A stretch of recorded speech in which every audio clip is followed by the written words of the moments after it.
Hello, I'm Jo Heathcote and I'm Principal Examiner for GCSE English Unit 1 Foundation Tier. And now that you've been approved to examine for AQA in your subject, I'm here to tell you a little bit about the benefits of examining for AQA. First of all, the main key benefit is that this role can really inform your classroom teaching. There is nothing like having first-hand knowledge of the mark scheme and the question paper to really get you thinking about your own subject and your own practice in the classroom. You'll have first-hand experience of using the mark scheme as it comes out. You'll have first-hand experience of the standardising material to help you grasp the overall standard for your subject.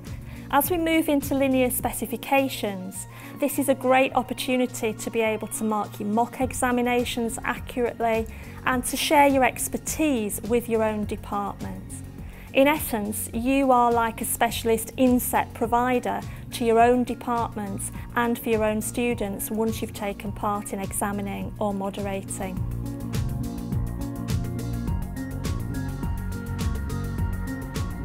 An effective marker is basically somebody who is not afraid of hard work. It is hard graft marking exam papers, and you do have to have the commitment to give the time to it, to give the energy and to give the expertise.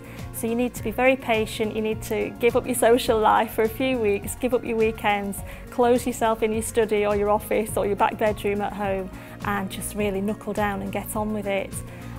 The main quality is to ensure that you have fair judgment and that you are prepared to apply the mark scheme and apply the standard as it's been taught to you.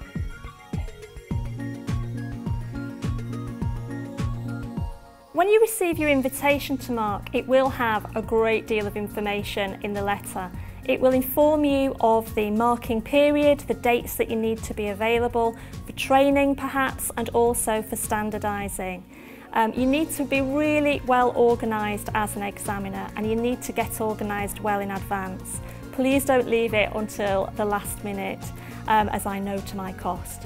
You need to be starting to get organised to mark about a week before the standardising is going to take place. Try to make sure, if you're marking an online unit, that you've got all your software loaded and that you've checked all your technical things before you start. There's nothing worse than the night before standardising, finding out that you can't get through to the help desk, the phones are busy and you need to load your software, and it will set you in a panic before you start. Give yourself lots of time to get organised and ensure that you feel comfortable and confident.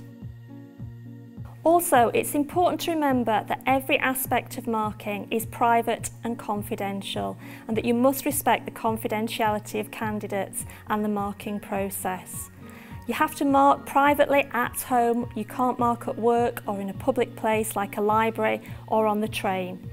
Also, it's important to remember that you mustn't discuss your marking in any form, even things like an education forum or social networking sites. Every aspect of your marking is private to respect your candidates and mine.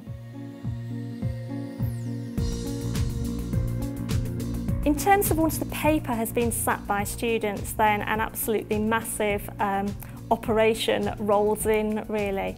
We select material from candidates' answers and we put together standardising material. This material exemplifies the absolute standard that we would expect markers to mark to throughout the whole marking period. So as you can imagine, with 700 people on a team, that's a really big ask and a really big responsibility. So we try to provide almost bulletproof responses in a clear rank order so that everyone has very specific guidelines by which to mark. And they use that standardising material alongside the mark scheme to apply marks consistently and fairly right through the marking process.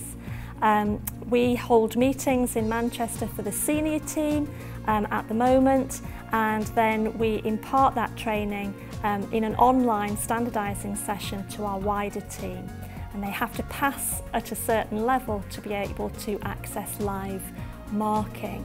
What's very interesting in my subject at the moment is we mark online.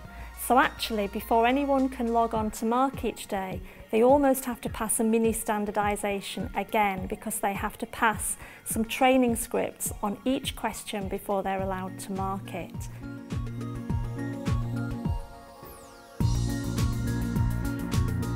Working as an examiner totally informs your work in the classroom. If you are teaching a specific syllabus and you examine it, there's absolutely nothing like having that first-hand knowledge of the mark scheme. By the time you've marked 700 questions, you know that mark scheme inside out, and so it actually really reinforces the skills that your own candidates need to have. If you proceed and are able to be promoted in examining, then there could also be a whole different career just waiting for you.